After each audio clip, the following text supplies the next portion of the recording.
বিসমিল্লাহির রহমানির রহিম। জাতীয় সংহতি ও বিপ্লব দিবস উপলক্ষে আয়োজিত আলোচনা অনুষ্ঠানের সম্মানিত সভাপতি, অনুষ্ঠানে উপস্থিত আমন্ত্রিত সম্মানিত অতিথিবৃন্দ এবং উপস্থিত দেশ এবং বিদেশে উপস্থিত সকল ব্যক্তিবর্গ, আসসালামু আলাইকুম।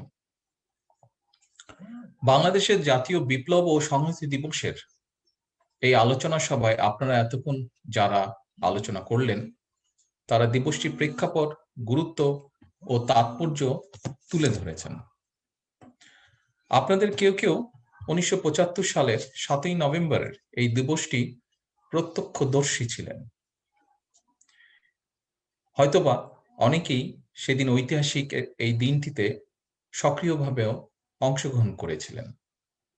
এই দিবসের আলোচনায় অংশ নিয়ে 7ই নভেম্বর সম্পর্কে আমার উপলব্ধির কথাটি আমি আপনাদের সকলের সামনে তুলে ধরতে চাই এই সুযোগে। বাংলাদেশের জাতীয়তাবাদী শক্তির কাছে, গণতন্ত্রকামী মানুষের কাছে, বাংলাদেশের পক্ষের শক্তির কাছে 7ই নভেম্বর আমাদের প্রেরণার বাতিঘর। সাম্য, মানবিক মর্যাদা, ন্যায় বিচার এই মূল্যবোধে উজ্জীবিত হয়ে লাখো মানুষের জীবনের বিনিময়ে আমরা যেই স্বাধীন বাংলাদেশ পেয়েছিলাম, অপ্রিয় হলেও সত্য, এখানে বেশ কয়েকজন আলোচকের বক্তব্যেও ফুটে উঠেছে যে গুম, খুন, দুর্নীতি, দুরাচার তৎকালীন নেতৃত্বের, দেশ স্বাধীনের পর তৎকালীন নেতৃত্বের সীমাহীন ব্যর্থতা, সেনাবাহিনীর অস্তিত্ব বিরোধী তৎপরতায় লিপ্ত হওয়া, ক্ষমতার ভাগবাটোয়া নিয়ে আওয়ামী বাকশালী চক্র এবং তাদের দোসর তথা এই অপশক্তির স্বেচ্ছাচারিতার কারণে যাত্রার শুরুতেই পথ হারায় স্বাধীনতা উত্তর বাংলাদেশ। গণতন্ত্রহীন, অন্ধকারে নিমজ্জিত বাংলাদেশ, বাক স্বাধীনতা হারানো বাংলাদেশ, সন্ত্রাস ও দুর্নীতিবাজদের কাছে পরাস্ত বাংলাদেশ, দিক নির্দেশনাহীন বাংলাদেশ। অবশেষে আলোর দিশা পেয়েছিল 1975 সালের 7ই নভেম্বর। ঐতিহাসিক এই দিনটিকে ভিত্তি করেই মূলত সাম্য, মানবিক মর্যাদা, ন্যায় বিচার, মুক্তিযুদ্ধের এই মূল মন্ত্রে বাংলাদেশ প্রথমবারের মতন যাত্রা শুরু করতে পেরেছিল। এ কারণেই বাংলাদেশের পক্ষের শক্তির কাছে 7ই নভেম্বর প্রেরণার বাতিঘর। আর এই ঐতিহাসিক 7ই নভেম্বরের মহানায়ক বাংলাদেশের স্বাধীনতার ঘোষক শহীদ রাষ্ট্রপতি জিয়াউর রহমান। এ কারণেই 1975 সালের 7ই নভেম্বরের পরাজিত অপশক্তি স্বাধীনতার ঘোষককে ভয় পায়। এ কারণেই স্বাধীনতার ঘোষক সম্পর্কে 1975-এর পরাজিত অপশক্তি অপপ্রচার চালায়। 7ই নভেম্বরের সেই পরাজিত অপশক্তি মহাজোটের নামে একজোট হয়ে আবারও দেশের স্বার্থ বিরোধী তৎপরতায় লিপ্ত হয়েছে, আবারও জাতীয়তাবাদী শক্তির বিরুদ্ধে অপপ্রচারে লিপ্ত হয়েছে, স্বাধীনতার ঘোষকের বিরুদ্ধে চালিয়েছে মিথ্যে ষড়যন্ত্র, দেশনেত্রী বেগম খালেদা জিয়ার বিরুদ্ধেও ষড়যন্ত্র রয়েছে লিপ্ত। দেশপ্রেমিক সিপাহী জনতার সম্মিলিত প্রতিরোধ আর বাংলাদেশের স্বাধীনতার ঘোষকের নেতৃত্বে 75 সালের পরাজিত অপশক্তি সেদিন দেশের সার্বভৌমত্বকে বিকিয়ে দিতে হয়েছিল ব্যর্থ। একটি স্বাধীন দেশের গৌরবের প্রতীক সেনাবাহিনীকে ধ্বংস করে দিতে ব্যর্থ হয়েছিল। সময়ের পরিপ্রেক্ষিতে দূরদর্শী নেতা জিয়াউর রহমান উপলব্ধি করেছিলেন, দেশের স্বার্থের পক্ষে একটি সুসংগঠিত রাজনৈতিক শক্তি না থাকলে দেশের স্বাধীনতা, সার্বভৌমত্ব সুসংহত থাকবে না। প্রতিষ্ঠান হিসাবে সেনাবাহিনী শক্তিমান থাকবে না। তাই কোনো দেশি বিদেশি অপশক্তি যাতে দেশের স্বাধীনতা বা সার্বভৌমত্বের বিরুদ্ধে দাঁড়াতে না পারে, দেশের স্বার্থ বিরোধী অপতৎপরতায় লিপ্ত হতে না পারে, সেই ইতিবাচক চিন্তা থেকেই স্বাধীনতার ঘোষক জিয়াউর রহমান দেশ এবং জনগণের স্বার্থে গঠন করেছিলেন বাংলাদেশ জাতীয়তাবাদী দল বিএনপি। সেই আদর্শ ও চেতনাকে ধারণ করে দেশি বিদেশি নানা ষড়যন্ত্র মোকাবেলা করে দেশনেত্রী বেগম খালেদা জিয়ার নেতৃত্বে এগিয়ে যেতে থাকে বাংলাদেশ। দেশের স্বার্থবিরোধী অপশক্তির এটি পছন্দ নয়। ফলে দেশপ্রেমিক জাতীয়তাবাদী শক্তি আর সেনাবাহিনী ৭৫-এর পরাজিত অপশক্তি আর তাদের দেশি বিদেশি দোসরদের টার্গেটে পরিণত হয়। ষড়যন্ত্রের ধারাবাহিকতায় জাতীয়তাবাদী শক্তির ঐক্যের প্রতীক দেশনেত্রী বেগম খালেদা জিয়াকে দুর্বল করতেই অত্যন্ত সুপরিকল্পিতভাবে ৭৫-এর পরাজিত শক্তির ইন্ধনে সংগঠিত হয় ২১শে আগস্ট। তাই আমাদের মনে হয় ভুলে গেলে চলবে না, ২১শে আগস্ট এবং কথিত 1/11 একই সূত্রে গাঁথা। একটি 1/11-এর নাটক মঞ্চস্থ করার জন্যই পরিকল্পিতভাবে ঘটানো হয়েছিল ২১শে আগস্টের ঘটনা। ৭৫ সালের নভেম্বরে যারা দেশকে উল্টো পথে নিতে ব্যর্থ হয়েছিল, অবশেষে তারা ২০০৭ সালে কথিত 1/11-এর মাধ্যমে সফল হয়। কথিত ২১শে আগস্ট আর 1/11-এর নামে ষড়যন্ত্রের পথ ধরে রাষ্ট্র ক্ষমতা দখল করে ৭৫-এর পরাজিত অপশক্তি। এই অপশক্তি এখন পরাজয়ের প্রতিশোধ নিচ্ছে জাতীয়তাবাদী শক্তির বিরুদ্ধে, প্রতিশোধ নিচ্ছে সেনাবাহিনীর বিরুদ্ধে। ২০০৯ সালে ফেব্রুয়ারি মাসে বিডিআর পিলখানায় সুকৌশলে ৫৭ জন সেনা কর্মকর্তাকে হত্যাযজ্ঞ ছিল সেই প্রতিশোধের অংশ। দুর্ভাগ্য বাংলাদেশের সেনাবাহিনীর ৫৭ জন কর্মকর্তা হত্যার নির্মম হত্যাযজ্ঞের দিনটি প্রতি বছর নীরবে নিভৃতে চলে যায়। অথচ বাংলাদেশের ইতিহাসে ২৫শে ফেব্রুয়ারি জাতীয় শোক দিবস হিসাবে পালন করা উচিত ছিল বলেই দেশপ্রেমিক জনগণ মনে করে। মিথ্যে মামলা দিয়ে আদালতকে ব্যবহার করে জাতীয়তাবাদী শক্তির ঐক্যের প্রতীক দেশনেত্রী বেগম খালেদা জিয়াকে ষড়যন্ত্রভাবে জনগণের কাছ থেকে দূরে রাখার অপচেষ্টা রয়েছে অব্যাহত। কিন্তু দেশনেত্রীর স্বাভাবিক পথ চলায় বাধা সৃষ্টি করে ৭৫-এর পরাজিত অপশক্তি লাভবান হলেও ক্ষতি হয়েছে বাংলাদেশের, ক্ষতি হচ্ছে দেশপ্রেমিক জনগণের, ক্ষতি হচ্ছে বাংলাদেশের রাজনীতির, রাষ্ট্র ব্যবস্থার। এটাই সত্য, এটাই বাস্তব। দেশের গৌরবজনক প্রতিষ্ঠান ছিল সেনাবাহিনী, সশস্ত্র বাহিনী। অথচ জনগণ এখন কি দেখছে, কি শুনছে? কারা, কে, কোথায়, কেন, কিভাবে, কি উদ্দেশ্যে বাংলাদেশের সেনাবাহিনীর উচ্চপদস্থ কর্মকর্তা নিয়োগ করে, এসব নিয়েও এখন রসালো আলাপ চলে।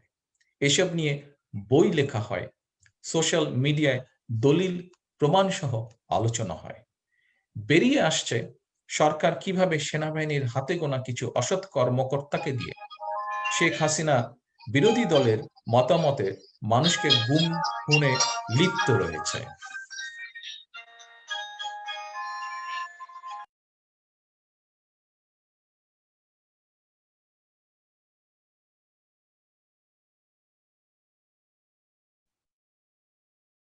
ঠিক আছে।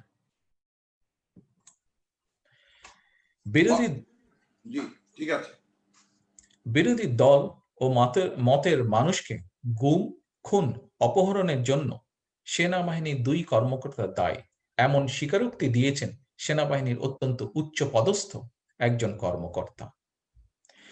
দেশের গৌরবজনক প্রতিষ্ঠান সেনাবাহিনীর বর্তমান অবস্থা মেনে নেওয়া জনগণের জন্য কষ্টকর। সেনাবাহিনীর কর্মকর্তা পরিচয় দেবার পরও একজন মেজর সিনহাকে ঠান্ডা মাথায় গুলি করে হত্যা করা হয়েছে। নৌবাহিনীর কর্মকর্তার পরিচয় দেবার পরও স্ত্রীর সামনেই একজন কর্মকর্তাকে প্রহার করা হয়েছে। এমন বাংলাদেশ অতীতে কি কেউ কখনো দেখেছে? দেখেনি। নৌবাহিনীর একজন কর্মকর্তাকে তার স্ত্রীর সামনে প্রকাশ্যে প্রহার করার পর নিশিরাতের এক এমপির বাসায় অভিযান চালায় আইন শৃঙ্খলা রক্ষা বাহিনী। অভিযানে এমপির বাসায় আবিষ্কার করা হয় মিনি ক্যান্টনমেন্ট, গুলি, বন্দুক, ওয়াকিটাকি, টর্চার সেল সবই আছে সেখানে। খোদ রাজধানীতে এক ব্যক্তির বাসায় এই মিনি ক্যান্টনমেন্টের খবর কি গোয়েন্দা বাহিনী আগে জানতো না?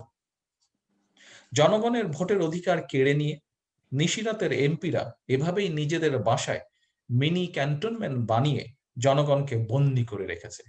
এমনকি দেশের আইন শৃঙ্খলা বাহিনীও কার্যত এইসব মিনি ক্যান্টনমেন্টের মালিকদের কাছে জিম্মি। আজ তাই জনমনে প্রশ্ন, কতজন মেজর সিনহা জীবন দিলে কিংবা কতজন লেফটেন্যান্ট ওয়াসিফ প্রহরিত হলে দেশের আইন শৃঙ্খলা বাহিনী জনগণের পক্ষে দাঁড়াবে?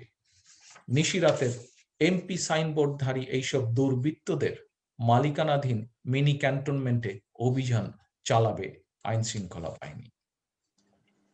একজন মাত্র ব্যক্তির ক্ষমতা লিপ্সার কারণে আজ দেশের চরিত্র নষ্ট করে দেওয়া হয়েছে। দেশের রাজনীতির চরিত্রই শুধু নষ্ট করে দেওয়া হয়েছে নয়, দেশটিকে একটি রঙ্গমঞ্চে পরিণত করা হয়েছে। শুধু সেনাবাহিনী নয়, দেশের প্রায় প্রতিটি প্রতিষ্ঠান এখন ধ্বংসপ্রায়। সাংবিধানিক প্রতিষ্ঠান, নির্বাচন কমিশন বর্তমানে কয়েকটি অপদার্থ মেরুদণ্ডহীন প্রাণীর আস্তানায় পরিণত হয়েছে। বিচারালয়কে পরিণত করা হয়েছে স্রেফ নাট্যশালায়। অবস্থা এমনই দাঁড়িয়েছে, আদালতের হুকুম তামিল নয়, বরং আদালতই এখন স্রেফ নিশিরাতের সরকারের হুকুম তামিল করে। দেশের আরেক সাংবিধানিক প্রতিষ্ঠান দুদক, এই দুদকের গোপাল ভাঁড়দের কাজ হচ্ছে নিশিরাতের সরকারের দুর্নীতিবাজদের দুর্নীতির পাহারা দেওয়া। আর যদি কোনো কারণে সরকারি দলের কোনো দুর্নীতিবাজ ধরা পড়ে, তখন ফাইল নিয়ে লোক দেখানো, ছোটাছুটি করা।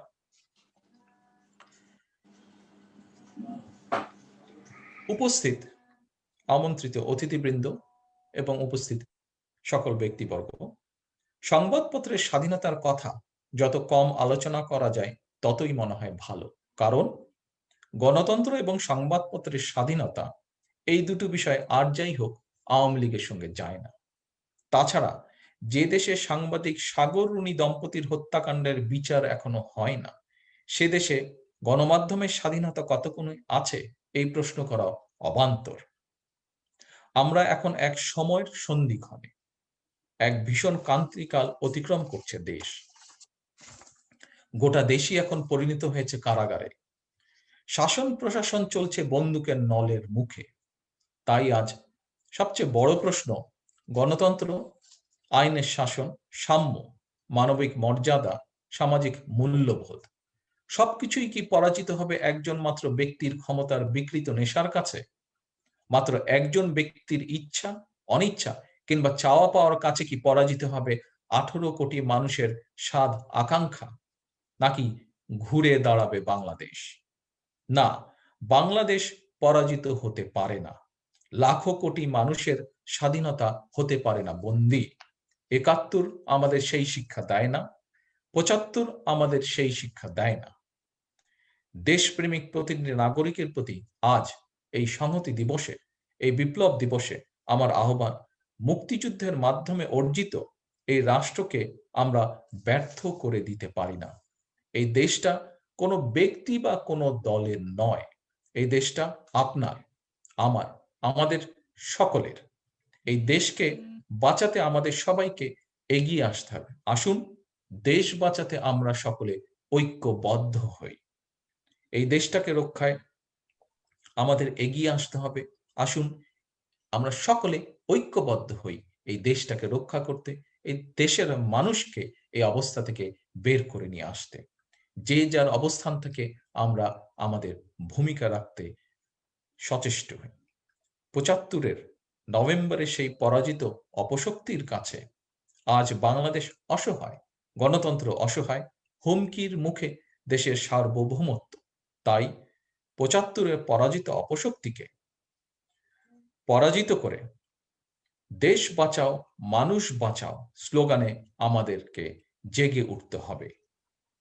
দেশকে সংকট থেকে বাঁচাতে আজ তাই আমি জাতীয়তাবাদী দেশপ্রেমিক সকলকে, সকল নাগরিককে, প্রতিটি মানুষকে আহ্বান জানাই যে এই দায়িত্ব জাতীয়তাবাদী শক্তিকেই নিতে হবে। এই নেতৃত্ব দিতে হবে জাতীয়তাবাদী শক্তিকেই। জাতীয়তাবাদী শক্তির প্রতিটি দেশপ্রেমিক নেতাকর্মীর প্রতি বক্তব্য শেষ করার আগে আবারও আমি আহ্বান জানাবো, আবারও আমি অনুরোধ করব, আসুন ঐক্যবদ্ধভাবে আমরা এর মোকাবেলা করি, ঐক্যবদ্ধভাবে আমরা দেশের মানুষকে এই অবস্থা থেকে বের করে নিয়ে আসি। যেই আশা, যেই প্রেরণা, যে আকাঙ্ক্ষা নিয়ে দেশের মানুষ একটি স্বাধীন সার্বভৌম রাষ্ট্র ১৯৭১ সালে প্রতিষ্ঠিত করেছিল, সেই লক্ষ্যে আমরা আবার ফিরে যাই। সকলকে ধন্যবাদ। সকলে সুস্থ থাকবেন, সকলে ভালো থাকবেন। আল্লাহ হাফেজ। বাংলাদেশ জিন্দাবাদ।